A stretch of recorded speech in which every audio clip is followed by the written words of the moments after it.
Prince Harry returns to the UK to commemorate the 10th anniversary of the Invictus Games, but Meghan will be joining him. And one of the most adored royals, Princess Charlotte, turns 9 tomorrow.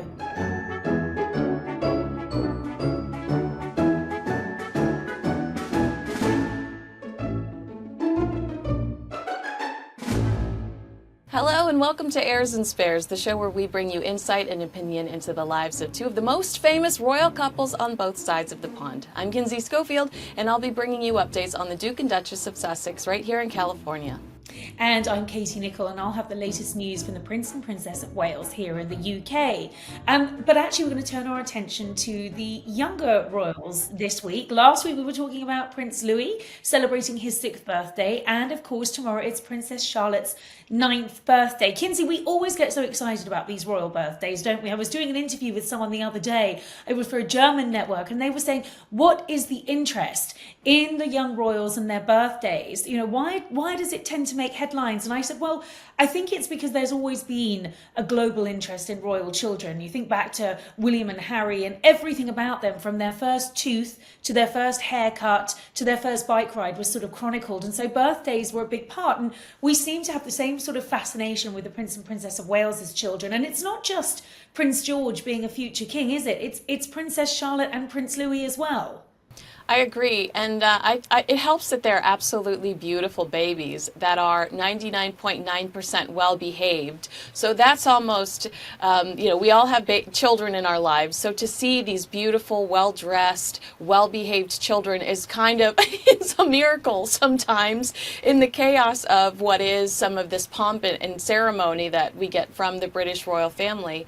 But with Princess Charlotte, there's almost something very special about her, because you almost see that she recognizes her role, and she almost takes herself very seriously.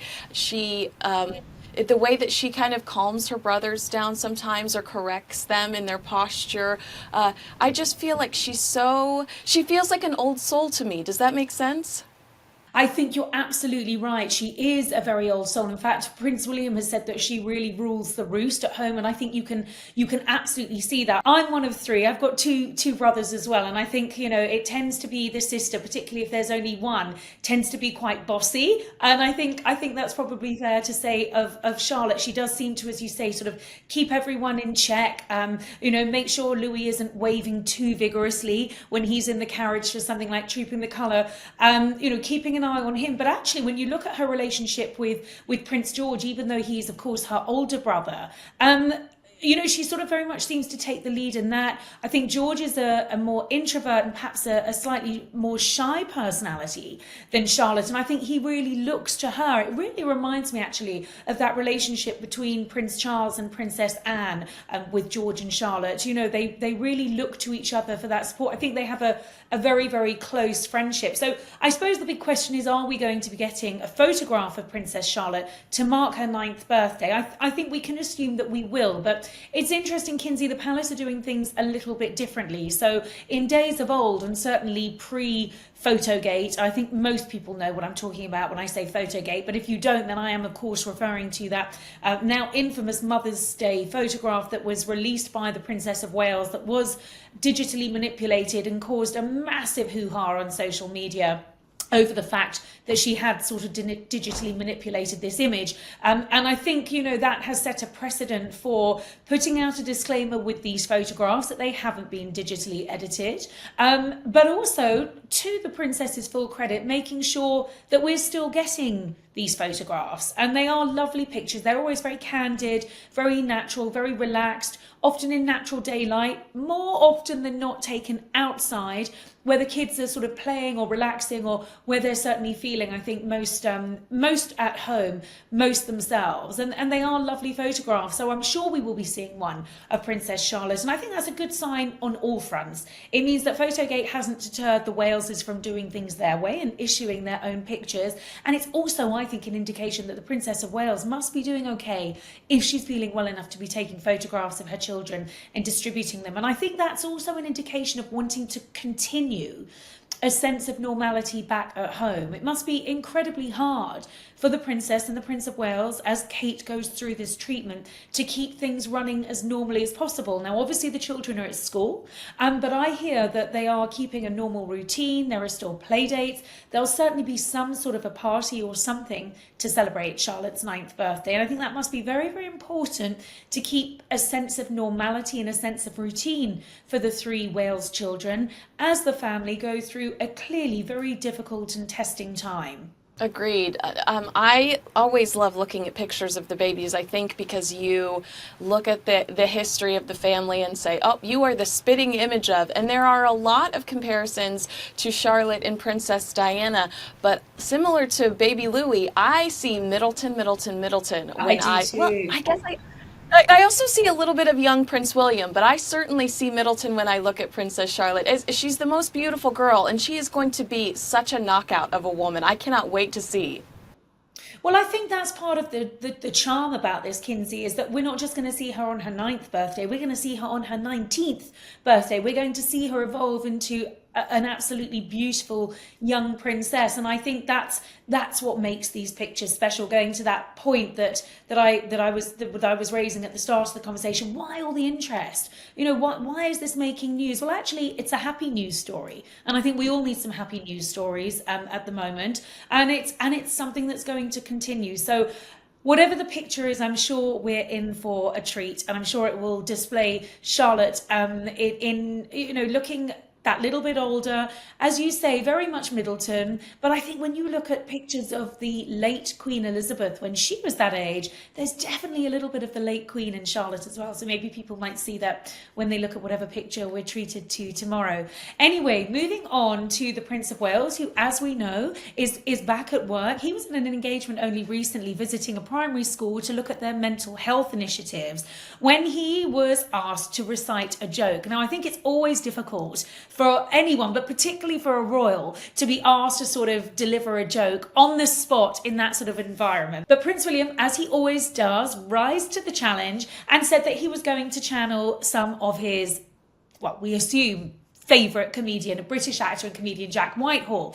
He was going to do a Jack Whitehall joke, and in fact he then decided that he was going to deliver one of Charlotte's jokes. You remember I was saying that she rules the roost at home. She's clearly the one who's sort of coming out with the jokes as well, and he came up with a joke about an interrupting cow. I think by the time he'd mentioned what this joke was going to be, we all guessed what the punchline was, but he went along with it and he did it and got a few groans, got a few laughs, got the sort of reaction that he wanted. But the internet went viral with a clip afterwards with Jack Whitehall, the comedian who William said he wanted to channel, watching this clip, taking some notes, perhaps about his next dad joke and what that might look like. And it's gone viral on the internet, as these things do. But again, a sort of happy news story, and I think one where we can think, this isn't just Prince William being back at work, obviously, while Kate's still at home and still off official duties.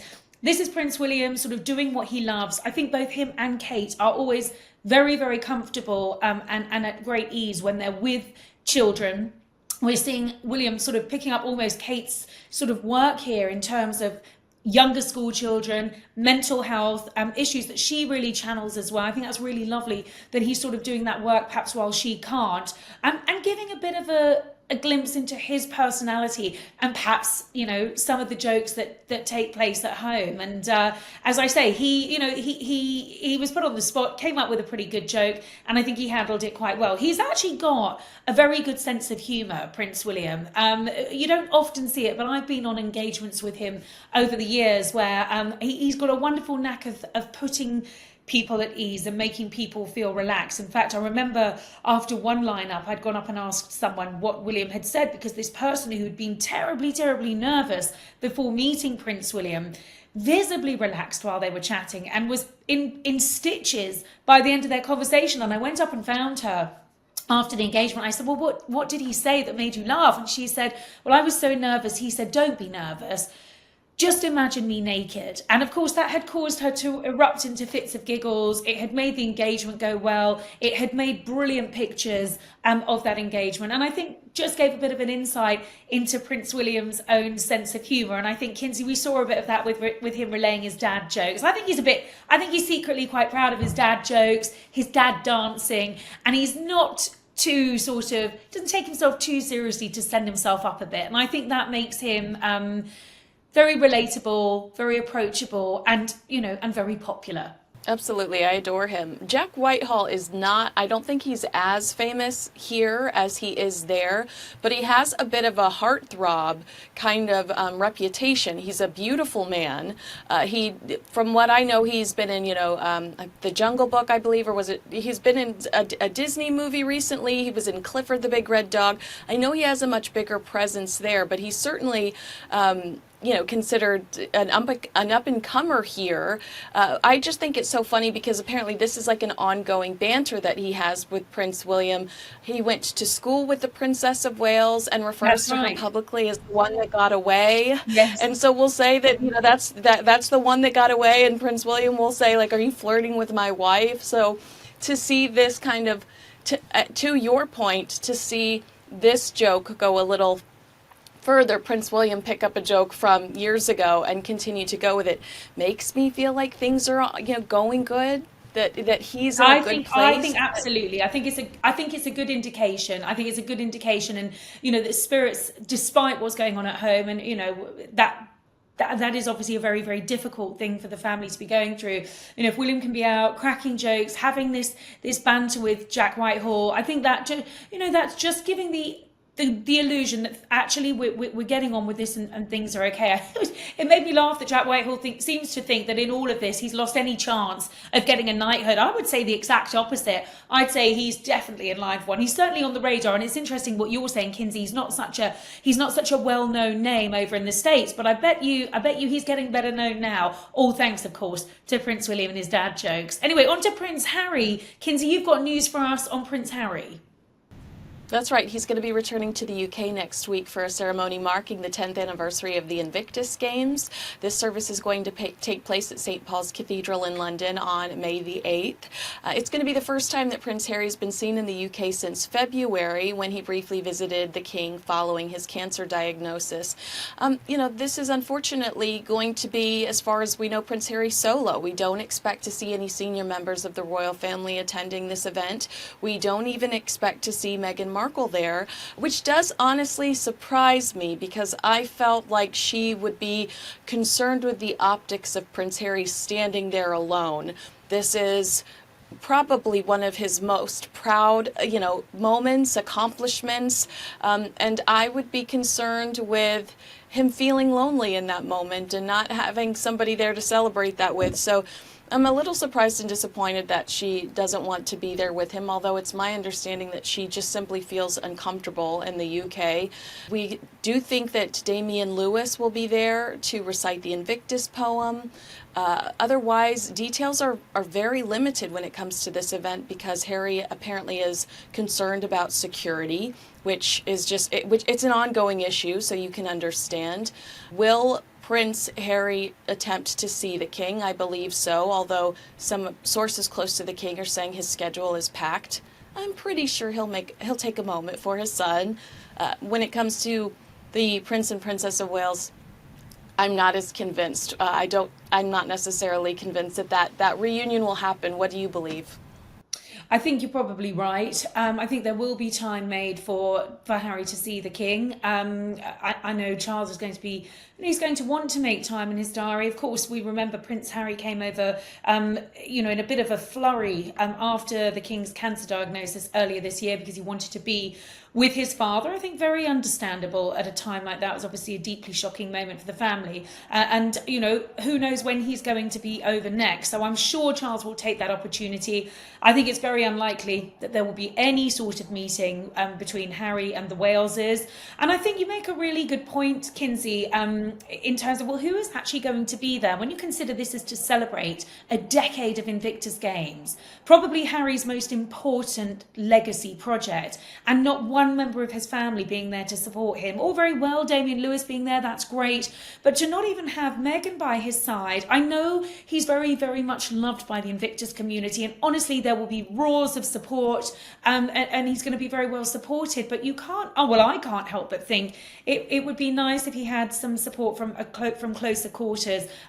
Possibly you might see one of the royal cousins turn up. He's still very close to Princess Eugenie and to Zara and Mike Tyndall. I mean, there's a possibility, I suppose, that one of the cousins might turn up. You just think it would be nice if there was some support from his family, because I can't imagine that coming back to Britain is a particularly